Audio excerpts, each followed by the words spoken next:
Então agora vamos falar de cultura, né? Vamos falar do coletivo. Então, assim, primeira parada que eu ponho de cara assim, é trabalho remoto. Acho que no mundo que a gente está hoje não faz mais sentido a gente ter trabalho presencial obrigatório, salvo exceções onde você depende dos meios de produção, né, para poder realizar o trabalho que você precisa. E, tipo assim, a fórmula, cara, é uma mistura de colaboração assíncrona, onde você tem processos que não estão acontecendo em tempo real, você tem um acompanhamento completamente transparente, então as pessoas têm um fluxo de informação aberto em relação ao que elas estão fazendo, e menos microgerenciamento, né? Ficar em cima da pessoa e ficar... Porque quando você tem um gestor microgerenciador, você está perdendo dinheiro empregando uma pessoa que não tem uma tarefa bem definida, se não fazer algo que uma máquina pode fazer. E aí, protocolos de trabalho remoto, né? Paradas simples podem ser feitas. Você pode ter um Slack da vida, que é como se fosse um WhatsApp para equipes, com canais segmentados e que se integra com outras ferramentas, com o Trello, que é um gestor de tarefas, onde as pessoas podem marcar o que cada um está fazendo e dividir as equipes, e ter uma ferramenta tipo Zoom, para a galera fazer videoconferência, né? E de equipe, todo mundo junto ao mesmo tempo.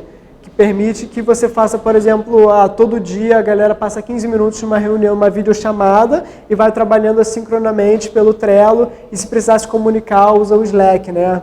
O Slack é tipo um WhatsApp para a equipe, né? Porque você faz diferentes salas, diferentes canais, aí você pode segmentar conversa por canal, ele se integra com os gerenciadores de tarefas, ele se integra com o serviço de e-mail, ele se integra até com o Twitter, né? E com plataforma. Aí você pode ter um canal, o Slack ele é como se fosse um escritório digitalizado, né? Então o que está acontecendo em várias salas do escritório, você pode acessar como canais dentro do Slack. É gratuito. Outra característica importante, né, que é a transparência de tarefa. Quando a gente cria um sistema de feed de trabalho, onde a gente sabe a carga de cada um, a gente sabe o que cada um está trabalhando, a gente diminui retrabalho, a gente cria um sistema de acompanhamento horizontal, que é cultural, que não atua num nível de punição, mas atua num nível de cooperação, onde as pessoas podem se ajudar quando um está sabendo o que cada um está fazendo. Então é mais inteligente. Só que para você ter esse tipo de sistema, o trabalho precisa existir fora da memória e da cabeça das pessoas. Precisa existir em algum software, em alguma lista, né? E aí, quando a gente chega em software de gerenciamento de trabalho, né, é muito mais inteligente você ter um software padrão para todo mundo. Porque, por exemplo, a gente foi dar uma consultoria agora, né, lá do Templo para uma empresa de publicidade grande, né, que tem um escritório em Brasília, no Rio e tal, e cada um tinha um sistema, tinha um software de trabalho próprio, né?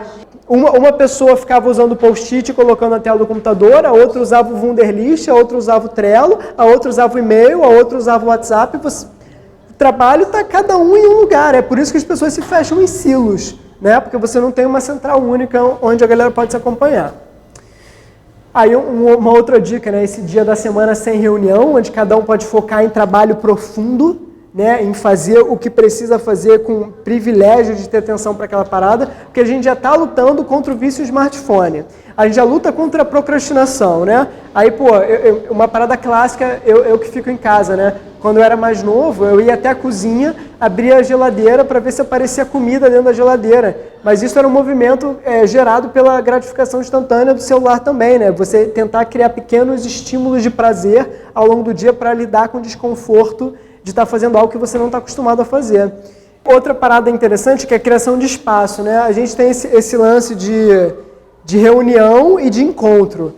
Então, assim, é interessante você ter momentos na cultura de uma organização onde você tem encontros dedicados, encontros sem pauta, né? Encontros onde o inesperado pode acontecer, onde as pessoas podem ser pessoas. Que é aí que você tem respiro, que aí você tem polinização, que é aí que as pessoas conversam e assuntos afloram, né? É diferente de você ter reuniões com pauta o tempo inteiro. Então, da mesma forma que a gente precisa de um tempo para poder espairecer, né, e pensar sobre a vida, uma organização também se beneficia de um tempo onde ela tem espaço, né, para poder mudar. Então, assim, agora vamos falar de método, né, que seria o equivalente a uma dimensão tipo estratégica, né? Então, assim, quando a gente está falando de método, vamos falar de projeto, né? Então, projetos são sequências de tarefas, né?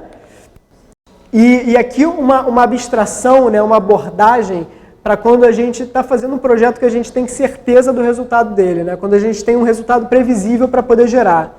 É mais ou menos essa abstração universal, né, de realização de um projeto. Você tem uma fase de pesquisa, da pesquisa você extrai conhecimentos, você cria uma fase de planejamento, do planejamento você cria uma fase de organização e distribuição de tarefas, existe uma execução e um fechamento, né? É assim que eu vou fazer algo que eu estou acostumado a realizar, cujo o resultado final é previsível, né? Então essa é a abordagem mais famosa, né? É o modelo cascata, né? A galera chama de waterfall. E ela é uma abordagem linear para a execução de projetos. Agora, quando você sabe que você não tem certeza do resultado final, quando você está trabalhando para resolver um problema, a gente tem uma abordagem um pouquinho diferente. E essa é a abordagem ágil, que a gente chama, né?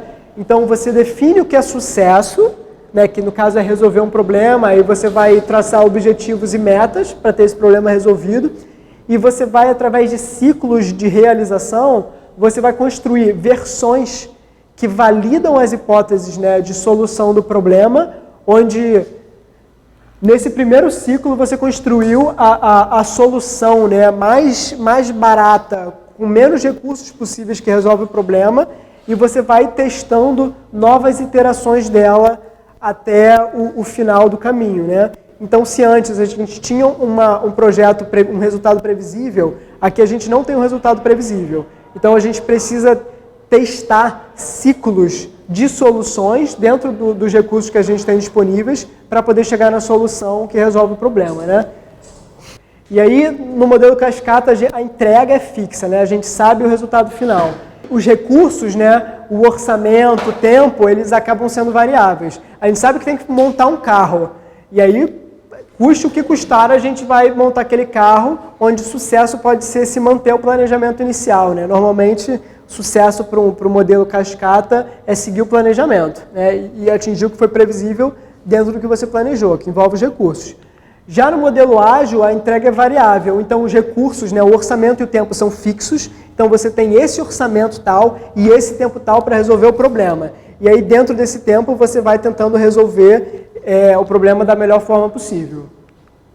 Então, se isso a gente pensou método, né, em como uma pessoa, né, um líder executa coisas, agora a gente vai ver uma estratégia, né? Vamos ver como uma organização usa métodos para poder organizar trabalho, né? Então, essa diferença entre gestão de projeto e gestão estratégica é que uma estratégia ela é um projeto de projetos, né? Um projeto é uma sequência de tarefas. Uma estratégia é uma sequência de projetos, se a gente parar para ver, né? A organização ela tem a cultura dela, que é o porquê que orienta para onde ela vai. A estratégia está determinando como ela chega lá. E os projetos são unidades de medida, né? Que vão estar lá medindo a estratégia. Que vão estar marcando a completude, né, dessa estratégia. E essa estratégia está funcionando no mundo, assim. E aí eu vou passar aqui umas abordagens, né, para diferentes formas de comunicação estratégica, né, de como a gente coloca todo mundo a par do que a gente está construindo.